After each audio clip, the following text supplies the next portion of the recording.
오늘 본문은 누가복음 10장 38절로 42절, 제목은 꼭 필요한 것 한 가지. 여기 본문 끝에 42절에 몇 가지만 하든지 혹은 한 가지만이라도 족하니라 마리아는 이 좋은 편을 택하였으니 빼앗기지 아니하리라 하시니라. 그래서 우리 예수님께서 마리아에게 주신 말씀, 또 마르다에게 주신 말씀, 거기 따라서 꼭 필요한 것 한 가지, 이 제목으로 말씀드리겠습니다. 여기 오늘 본문에는 마르다와 마리아 그리고 예수님 이런 인물들이 나와 있습니다. 여기 먼저 38절 보면은요, 그들이 길 갈 때 예수께서 한 마을에 들어가심에 마르다라 이름하는 한 여자가 자기 집으로 영접하더라. 여기 마르다가 있고요, 그 동생은 39절에 그에게 마리아라는 동생이 있어 주의 발치에 앉아 그의 말씀을 듣더니, 마르다가 언니고 또 마리아는 동생입니다. 그리고 여긴 나와 있지 않지만 그 나사로가 있습니다. 나사로가 오빠인지 남동생인지는 정확하게 나와 있지 않지만 어쨌든 오라비, 그래서 마르다, 마리아, 나사로 이 세 남매, 이렇게 형제 자매가 살고 있었습니다. 베다니라고 하는 동네에, 베다니는 예루살렘에서 감난산 동남쪽으로 예루살렘에서 3km 떨어져 있는 그런 곳입니다. 그래서 예루살렘에서 3km 정도 떨어져 있는 베다니에 여기 세 형제 자매가 살고 있었습니다. 마르다와 마리아와 나사로. 근데 이 세 사람은 결혼을 했는지 안 했는지 또 부모가 누구인지 나와 있지는 않습니다. 그런데 종종 예수님께서 그 동네에 지나가실 때에 이 세 사람이 예수님을 대접을 하였습니다. 그리고 예수님은 대접한 것이 아니라 예수님을 따라다니는 12제자까지, 또는 더 나아가서 거기 예수님에게 병고침 받으려고 따라온 사람까지, 거기까지는 알 수 없지만 그래도 적어도 예수님 포함하여 13명, 12제자와 예수님 앞에서 13명을 대접을 하는 것이죠.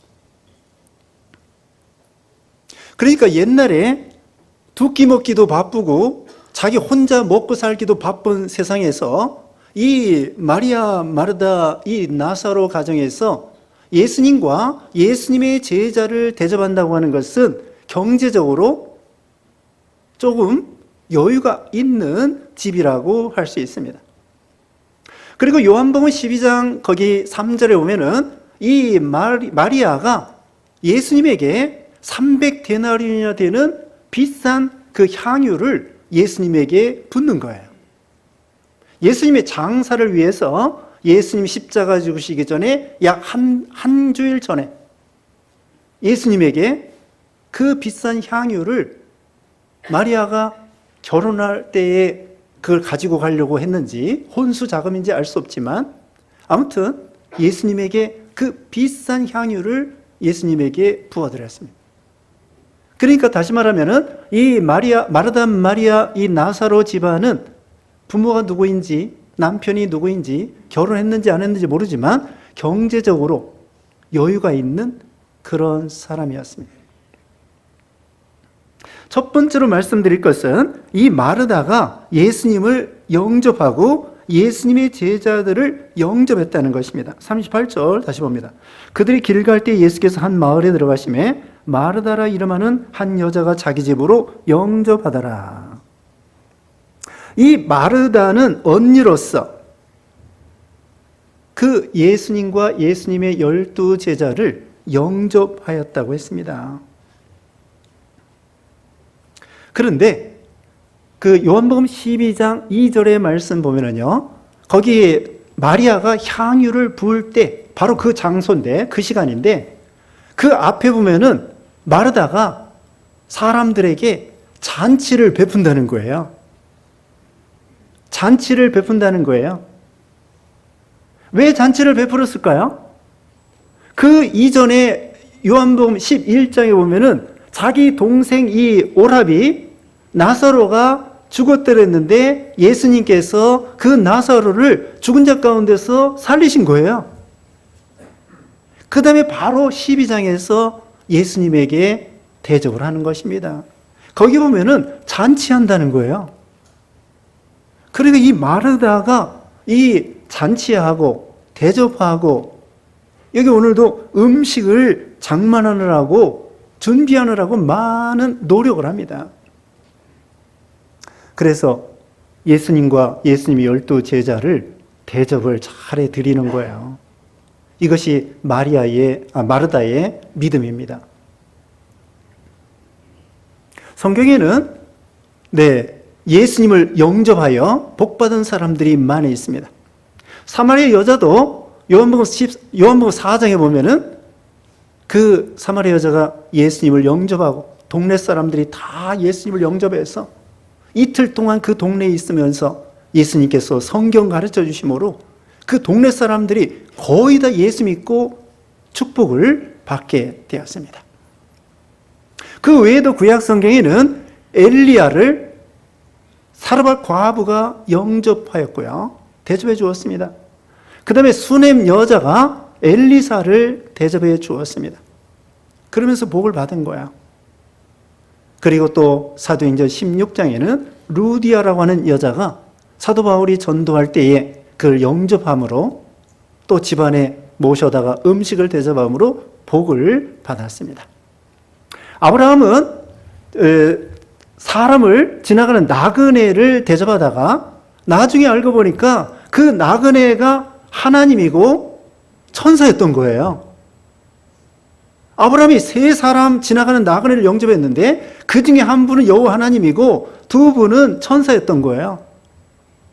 이와 같이 지나가는 나그네를 대접하다가 천사를 대접하여 축복받는 그런 내용이 나와 있죠. 그래서 이 마르다가 첫 번째 잘한 점 무엇이냐? 예수님과 예수님의 제자들을 영접하여 음식을 대접하게 되었다는 것입니다. 그 다음에 두 번째 말씀드릴 것은 마리아의 신앙입니다. 거기 39절에 그에게 마리아라는 동생이 있어 주의 발치에 앉아 그의 말씀을 듣더니, 이 동생 마리아는 언니 마르다가 열심히 음식을 준비하는데도 불구하고 자기 혼자 예수님의 12 제자와 함께 그 예수님의 발치에 앉아가지고는 아마 제일 앞에 앉았었던 것 같아요. 예수님의 12 제자는 이 마리아 뒤에 앉고, 물론 그 옆에도 앉았겠죠. 그리고 예수님 앞에, 예수님 발치에 이 마리아가 제일 앞에 앉아 있는 거예요. 여자 중에 혼자, 그 다음에 나머지 12 제자, 그리고 또 더 있었을지도 모릅니다. 어쨌든 최소한 예수님의 12 제자와 예수님 앞에서 배우는데 이 마리아가 예수님의 그 코앞에, 발 앞에서 이 말씀을 듣는 거예요. 언니는 지금 이 13명, 15명 이 많은 사람들의 음식 대접하려고 막 상당히 열심히 대접을 하고 그러면서 분주하게 왔다 갔다 하는데, 마리아는 언니가 일하든지 말든지 음식을 만들지 상관없이 예수님의 발치에 앉아가지고 열심히 말씀을 듣는 것입니다. 참 예수님은 위대하신 분이에요. 말이 위대하지, 우리 예수님은 거룩하시고 전능하시고 사랑이 무한하시고 말 그대로 대단하시고 위대하신 분이십니다. 왜 그러냐? 우리 예수님은요, 그 남자 여자 차별을 하지 않는 거예요. 그게 대단한 것입니다. 우리 기독교가 그게 대단한 것입니다. 우리 예수님, 그 당시 이 랍비 선생님들은요, 아예 여자들 교육 안 시켰어요. 성경 안 가르쳤어요. 그 랍비, 유대인들의 그 선생님들은 남자들만 가르치는 거야. 여자들은 아예, 우리나라도 조선시대 여자들 교육 안 시켰어요. 그냥 시집갈 준비만 하는 거야. 다른 거 준비할 거 없어요. 공부 안 시켰어요. 그래서 우리나라 100년 전에 선교사들이 와가지고 여성들 교육시킬 때 학교 오라도 안 와. 그래가지고 지나가는 고아나 나그네나 이런 사람들, 여자들 데려다가, 그런 사람들 데려다가 공부를 시킨 거예요. 그런데 예수님 당시에 예수님은요, 남녀 차별하지 않았습니다. 병 고쳐 주실 때에도 차별하지 않았습니다. 예수님 빵 5개, 물고기 2마리로 5,000명 먹일 때에도 남자만 5,000명이고 여자와 아이들까지 합하면은 10,000명이 넘도록 평등하게, 공평하게 100년 전만 해도 우리나라 얼마나 여성들 차별하고요. 지금도 여성들 차별을 회사에서 받는 경우도 있지 않습니까? 그래서 여성들이 성공하는 걸 갖다가 유리 천장을 뚫었다. 이런 식으로 여성들이 성공한다는 것이 어려운 세상이에요. 여성들에게 투표권도 100년 전, 200년 전에는 선진국에서도 여성들 투표권 없었어요. 근데 지금은 민주주의 시대이기 때문에 여성들도 대통령도 되고 총리도 되고 그런 세상이 되었습니다마는 2000년 전에 예수님 당시에 마리아가 남자들과 같이 예수님의 발 앞에서 말씀을 듣는 거예요. 그래서 예수님이 대단하다는 거예요. 표현이 좀 그렇습니다마는 위대하시고 거룩하시고 그런 예수님이셔요. 마리아가 열심히 말씀을 들었습니다. 자, 예수님에게 직접 말씀을 배우는 거예요. 예전에 학원에서 예를 들면 학원에서 수학 가르치고 또 영어 가르치고 그러잖아요. 어떤 경우는 그 영어, 예를 들면 성문 영어다 또는 정철 영어다. 그러면 정철 그분이 직접 가르치는 걸 갖다가 저자 직강이라고 그래요. 또 홍성대 수학의 정석이다. 그러면 그 홍성대 그 선생님이 직접 가르치는 걸 갖다가 저자 직강이라고 하는데 예수님께서 성경을 가르치는 거 있잖아요. 이것이 저자 직강이에요. 예수님이 이 성경의 저자예요. 성령님이 그 사도들과 제자들 마음속에 들어가서 이 성경을 기록하게 한 거예요. 성령님을 통하여. 이 성령님은 예수님의 영이에요. 삼위일체 하나님이셔요. 그래서 예수님이 성경을 가르치면은 직강, 저자가 직접 가르치는 거예요. 얼마나 잘 가르치시겠습니까? 은혜와 진리가 충만하다고 했죠. 요한복음 1장 14절에. 지난 시간에도 예수님은 요한복음 14장 6절에 길이요, 진리요, 생명이라고 그랬잖아요. 예수님의 말씀은 생명이고 예수님의 말씀은 진리예요. 그 말씀이 직접 예수님이 가르쳐 주시니까 이 얼마나 대단한 말씀입니까? 요즘에는 목사나 사도나 과거의 사도, 목사를 통하여 간접적으로 설교를 들으면서 성경을 배우는 거예요. 근데 그 당시에는 예수님이 직접, 이거 대단한 일이죠. 그러니까 이 마리아는 1시간도 1분 1초도 그 시간을 놓치지 않기 위해서 귀를 완전히 쫑긋해서 딴 생각할, 언니가 바쁘든지 이런 거 신경 안 쓰는 거예요. 예수님에게 이거 언제 배우나? 이제 예수님 이 얼마 있으면 십자가에 죽으시는데 이제 예수님이 죽으시면 이제 성령님을 통하여 또 사도들을 통하여 배우긴 배우겠지만 예수님이 직접 가르치는 건 이제 기회가 많지 않은 거예요. 그렇기 때문에 어떻게든지 1분 1초도 한마디도 놓치지 않으려고 거기에 막 몰두 집중, 예수님의 말씀 떨어지기가 무섭게 옥토와 같이 하나님 말씀을 자기 생명으로 받고 달고 오묘한 말씀으로 받고 지당한 말씀, 아멘의 말씀, 생명의 말씀, 진리의 말씀, 그 말씀이 막 쏙쏙 들어오는 거예요. 그게 은혜 받는다고 하는 거죠. 지금 마리아는 정신이 완전히 예수님의 그 말씀 거기에 완전히 몰두 집중하고 있는 거예요. 여기에 생명이 있습니다. 여기에 능력이 있습니다. 우리가요, 세상 일도 몰두하고 집중해야 성공한다는, 한우물을 파야 성공한다고 그러잖아요. 옛말에도 정신일도 하사불성이라고 했습니다. 정신일도, 정신을 하나로 모으면은 못할 일이 없다 이거예요. 집중, 일심, 전심. 그 돋보기로 있잖아요. 돋보기로 저기 태양빛을 모으면은 저기 종이 같은 거 막 탑니다. 그와 같이 우리가 하나님의 말씀에 집중하고 듣기에 경청하고, 그런 그 말씀이 옥토와 같아가지고 내 생명이 되고 능력이 되고 그 다음에 역사가 일어나는 거예요. 그래서 요한계시록 1장 3절에는 이 예언의 말씀을 읽는 자와 듣는 자와 지키는 자가 복이 있다는 거예요. 믿음은 들음에서 난다는 거예요. 우리가 처음 예수 믿을 때에도 복음, 하나님의 말씀을 들어서 예수님을 믿게 되고 교회 나오게 되는 거예요. 그리고 믿음이 자라나는 것도 우리가 계속해서 하나님의 말씀을 또 듣고 나 다 잊어버린다고. 괜찮습니다.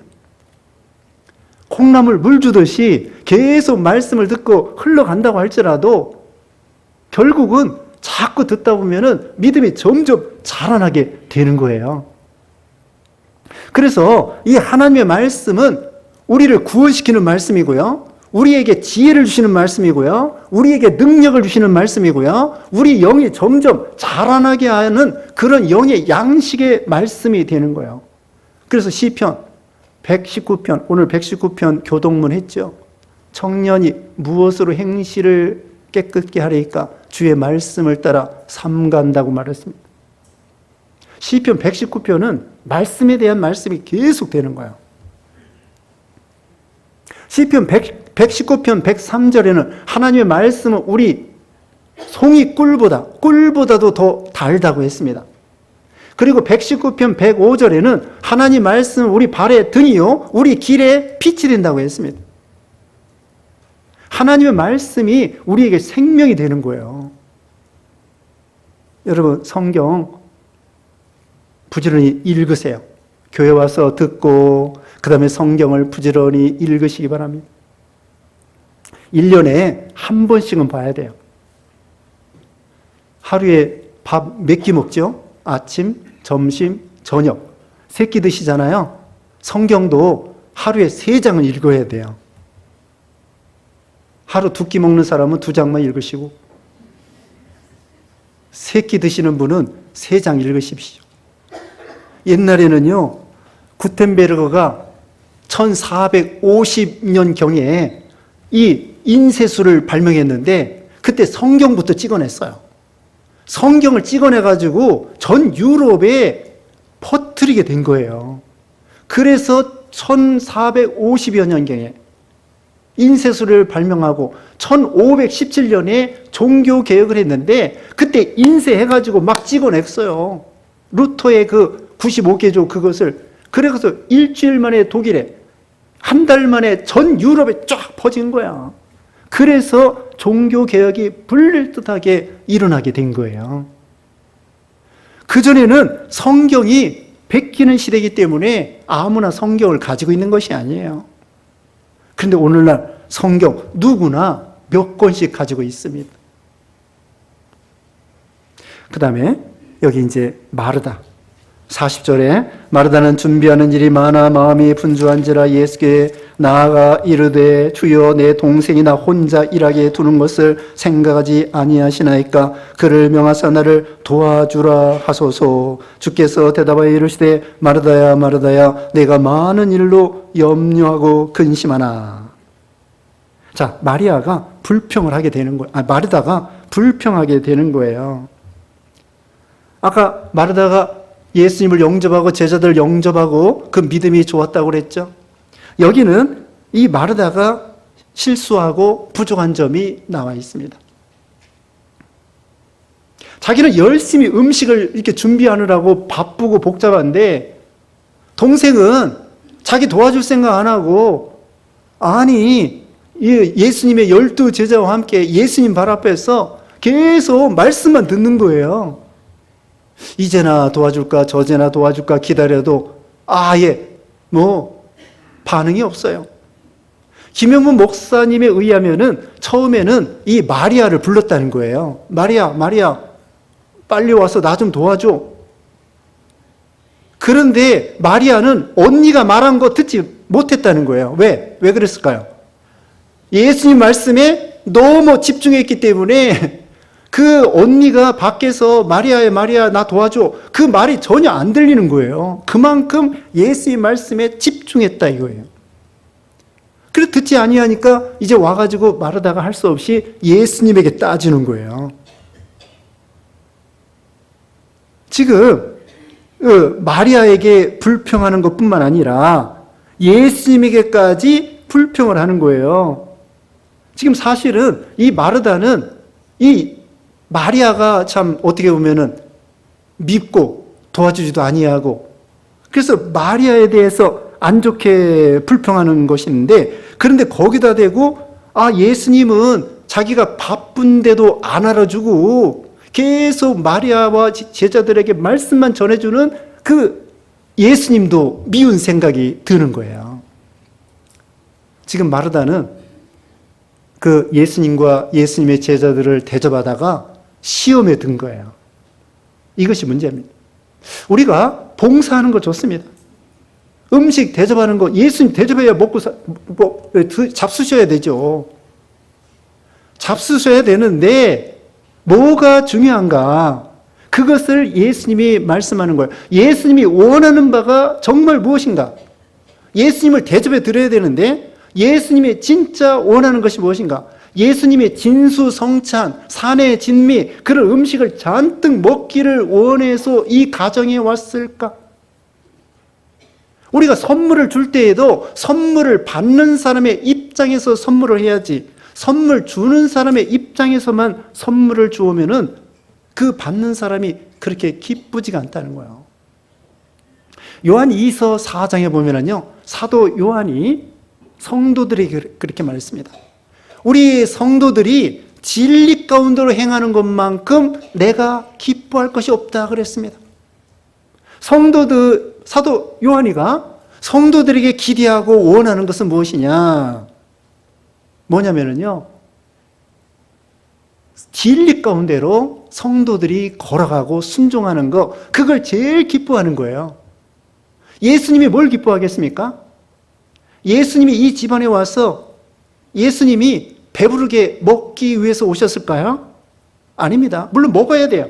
사람인지라 예수님도 인성을 입으셨기 때문에 피곤하시고 음식을 드셔야 되고 시장하시고 음식을 드셔야 되지만 그게 목적이 아니라는 거예요. 그래서 신명기 8장 3절에는 하나님께서 만나를 먹여주시면서 사람이 빵으로만 사는 것이 아니라 하나님의 입에서 나오는 말씀으로 사느니라 그렇게 말씀했고요. 예수님께서도 공중나는 새를 보라고 그랬고 들에 핀 백합화를 보라고 했고 먹을 거 입을 거 하나님이 주신다는 것이고요. 그 다음에 마태복음 6장 33절에 유명한 말씀 뭐라고 했습니까? 마태복음 6장 33절 먼저 그의 나라와 그의 의의를 구하라. 그리하면 이 모든 것을 너희에게 더하시리라. 먼저 first 먼저 해야 될 일이 있다는 거예요. 먼저 그의 나라와 그의 의의를 구하라. 자, 오늘날도 교육자들이 목사가 성도들에게 원하는 것이 무엇일까요? 성도들이 무슨 밥을 사준다 좋죠. 또 뭘 해준다 좋습니다. 그러나 가장 목사나 교육자가 기뻐하는 것은 성도들이 예배 잘 참석하고 믿음이 점점 자라나는 것, 그것이 제일 기쁜 거예요. 아까도 말했죠. 사도 요한이 진리 가운데로 성도들이 걸어가는 걸 제일 기뻐했다고 했습니다. 자, 우리 주일학교 교사들 뭘 기뻐하겠습니까? 그 아이들이 뭘 해주기를 원하죠? 아이들이 교회 잘 출석하고 믿음이 자라나고 그걸 기뻐하는 거예요. 주일학교 교사들도요. 지금 마르다가 하나님의 일 열심히 봉사하다가 시험에 든 것입니다. 우리도 봉사해야 됩니다. 사실은 직분자들은요, 성도들은 한 사람이 한 가지 이상 봉사해야 돼요.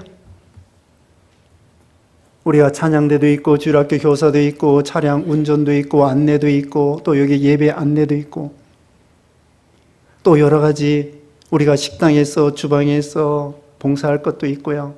또 방송실에서 또 여러 가지 봉사할 일이 많이 있습니다. 그런데 적어도 한 사람이 한 가지 이상 봉사하는 것이 그게 원칙입니다. 그런데 우리가 봉사할 때에 시험에 들으면 안 됩니다.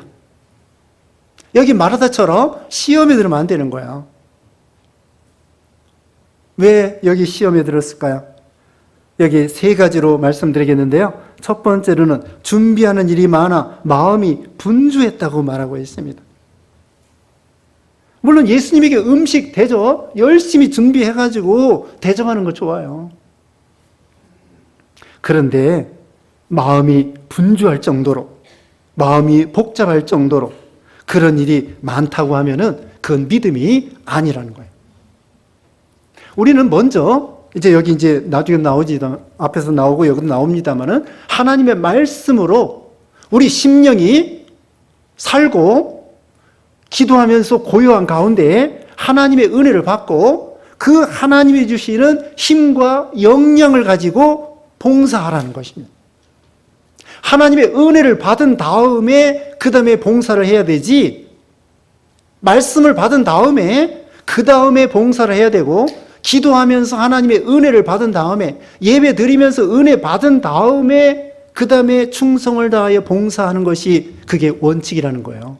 은혜 받지 않고 기도하지 아니하고 또 예배 참석하지 아니하고 그러면서 봉사한다? 그것은 주객이 전도된 거죠.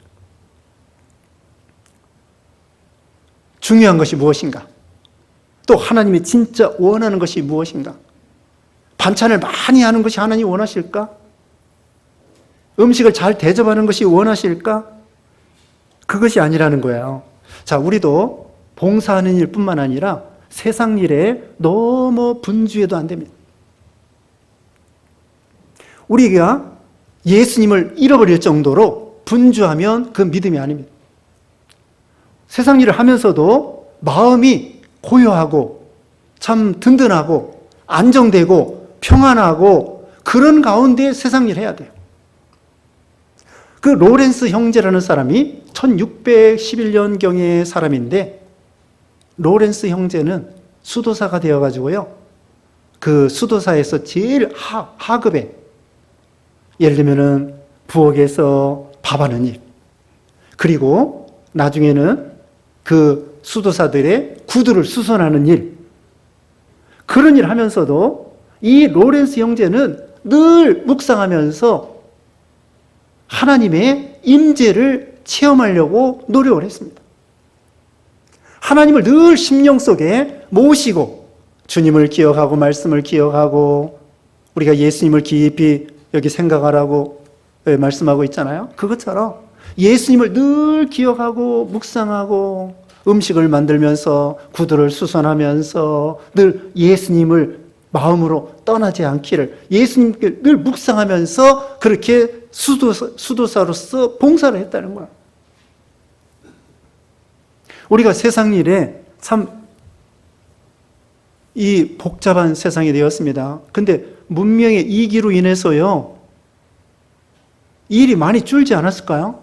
세탁은 세탁기가 하고 세탁소에서 해주고, 밥도 쿠쿠 밥솥이 해주고, 예, 쿠쿠 밥솥 여기 앞서 서비스 하는 데 있어요.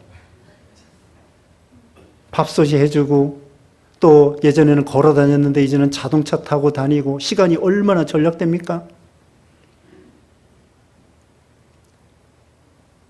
요즘에 여름에 덥잖아요. 그런데 예전에 냉장고가 없었을 때 어떻게 음식을 우리 어머니들이 만들어 먹었을까 생각해 보니까 참 힘들겠더라고요. 그날 만들어서 그날 음식을 해줘야지 냉장고 없으니까 맨날 음식이 쉬는 거예요. 요즘에 냉장고가 있어서 음식을 해놔도 여러 날 갑니다. 근데 옛날에는 금방 쉬니까 냉장고도 없이 우리 어머니, 할머니들이 어떻게 그 식구들 음식을 해줬을까, 고생했을 거라 이거죠. 그런데 지금 냉장고 있지, 뭐 자동차 있지, 여러 가지 이 문명의 이기가 있는데, 근데 왜 이렇게 바빠요? 왜 이렇게 바빠요? 봉사할 시간 없고, 그 다음에 성경 볼 시간 없고, 기도 시간 없고, 그게 문제라는 거예요. 우리는 세상 일도 열심히 하긴 하지만 세상 일 하다가 예수님을 잃어버리지 않을 정도로, 세상 일도 열심히 해야 되지만, 돈 벌어야 되지만 예수님을 잃어버릴 정도로, 나중에 예수님 잃어버리면요, 신앙 다 잃어버려요. 그래서 준비하는 일이 많아 마음이 분주하고 복잡하고, 봉사하면서 마음이 고요해야 됩니다.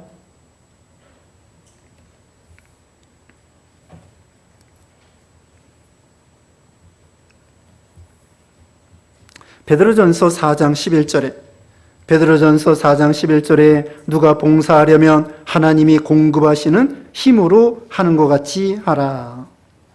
봉사할 때에 하나님이 공급해 주시는 힘으로 하라는 것입니다.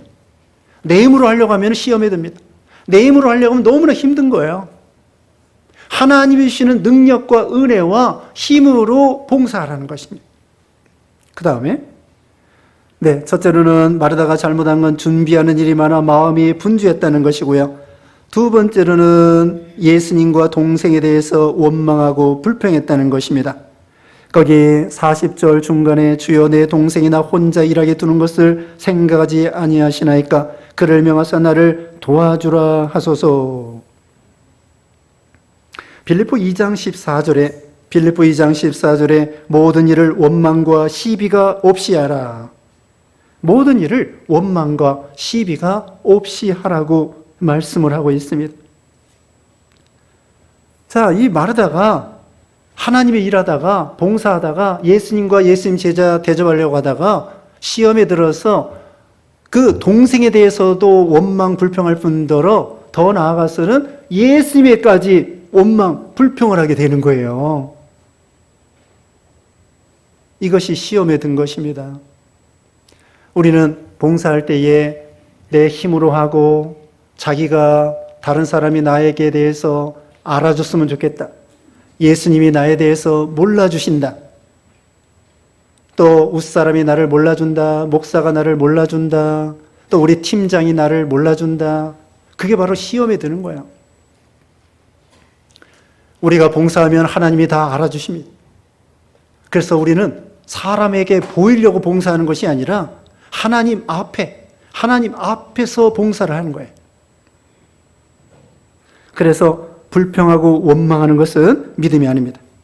그 다음에 41절에 주께서 대답하여 이르시되 마르다야 마르다야 네가 많은 일로 염려하고 근심하나. 그 다음에 세 번째로는 많은 일로 염려하고 근심한다는 것입니다. 우리는 믿는 일이나 봉사하는 일이나 세상 일이나 염려하고 근심하면서 하나님의 일을 하고 세상 일을 해서는 안 된다는 거예요. 빌립보 4장 6절에 아무것도 염려하지 말고 모든 일을 기도와 간구로 하나님께 아뢰을 것을 아뢰어라. 그러면 인간 지각에 뛰어나신 하나님의 평강이 너희 마음과 생각을 지키시리라 그랬습니다. 염려할 때 한 가지라도 염려하라는 것이에요. 지금 빌립보 4장 6절에 보면은 한 가지만 염려하라. 그게 아니라 아무것도 염려하지 말고 모든 것을 기도와 간구로 하나님께 아뢰을 걸 아뢰라는 거예요. 우리가 봉사하면서 무슨 일이 안 될 때에 낙심하고 그 다음에는 염려하고 근심할 때가 많은 거예요. 이 일이 잘 돼야 될 터인데, 성공해야 될 때인데, 일이 성과 있게 되어야 될 터인데, 그러면서 거기에서 무슨 일이 안 될 때에 염려하고 낙심하고, 또 세상도 마찬가지입니다. 믿는 일도 염려할 것이 아니고 세상 일도 한 가지라도 염려하지 말라는 거예요. 또 오늘 여기 써 있는 또 오른쪽 보셔야 되겠네. 이거 한번 읽어보세요. 시작. 두려워하지 말라. 내가 너와 함께함이라. 놀라지 말라. 나는 내 하나님이 됨이라. 우리가 하나님 일하면서 또 세상 일하면서 염려하지 말 것. 이제 결론입니다. 42절. 다 같이 읽어보겠습니다. 시작. 몇 가지만 하든지 혹 한 가지만이라도 족하니라. 마리아는 이 좋은 편을 택하였으니 빼앗기지 아니하리라 하시니라. 한 가지만이라도 족하니라. 마리아는 이 좋은 편을 택하였으니, 좋은 편이 뭐예요? 말씀 듣는 것입니다. 먼저 말씀을 듣고 말씀으로 생명을 삼고 말씀으로 은혜를 받고 말씀의 힘에 의지해서 열심히 믿는 일을 하고 봉사하고 그 다음에 세상 일을 감당하라는 것입니다. 말씀이 첫째고 말씀이 좋은 편이라는 거예요. 어떤 목사님은, 유명한 목사님인데 북한에서 내려올 때에 성경책 한 권 가지고 왔다는 것입니다. 어떤 사람은 죽을 때 책을 가져오느라 그랬어요. 그러니까 그 하인이 말했습니다. 무슨 책을 가져올까요? 그러니까 이 죽어가는 이 믿음 있는 이 성도가 책이라고 하면 성경책이지. 다시 말하면은 이 성도가 죽을 때에 책을 가져오너라. 무슨 책이요? 성경책. 재밌는 것은요, 이 성경, 영어로 바이블 있잖아요. 바이블이라는 것은 책이라는 뜻이에요. 비블컬이라고도 하고 바이블이라고 하는데 이것은 그냥 있는 그대로 책이라는 뜻이에요. 책 중에 책은 바로 성경책이에요. 북한에서 내려올 때 오직 성경책 하나 가져온 것처럼 이번에 저기 하와이에서 불이 나가지고 많은 사람들이 죽고 생활 터전이 얼마나 이 불이 많이 나가지고 비참하게 되지 않았습니까? 근데 여러분, 뭐 이런 일이 있어서는 안 되겠지만은 여러분 집안에 불이 났다. 그러면 뭘 제일 먼저 건져야 되겠습니까? 물론 사람 먼저 건져야 되겠죠. 사람 먼저 건져야 돼. 그 다음에는 성경책. 한 번은요, 신방 갔다가 이 차 운전을 하는데 이제 운전할 때 이제 키를 이제 넣잖아요. 넣어가지고 문을 여는데 이 신방 가방을 갖다가 그 담벼락 위에다 얹어놓고 그 다음에 차 키를 이렇게 해가지고는 문을 열고 운전하고 휙 가버렸어요, 내가. 나중에 보니까 성경책 신방 가방이 없는 거예요. 그 장소 갔더니 없어졌어요.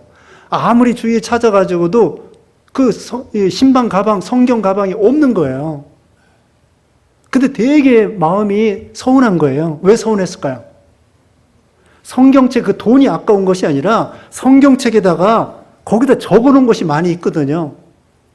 성경책에 적어놓은 거 그것이 잃어버리니까 너무 아까운 거예요. 성경책 값보다도 거기에 기록한 거 그것이 너무나 그것이 아까운 거예요. 자, 우리가 중요한 것이 무엇일까요? 인생에 있어서 중요한 것이 무엇일까요? 신앙에 있어서 중요한 것이 무엇일까요? 꼭 필요한 것이 무엇일까요? 필수한 거, 필수적인 거, 필요한 거, 불가결한 인생에 있어서 꼭 필요한 것이 뭐냐? 믿음이고 예수님이시고 성경 말씀, 진리 말씀이라는 거예요.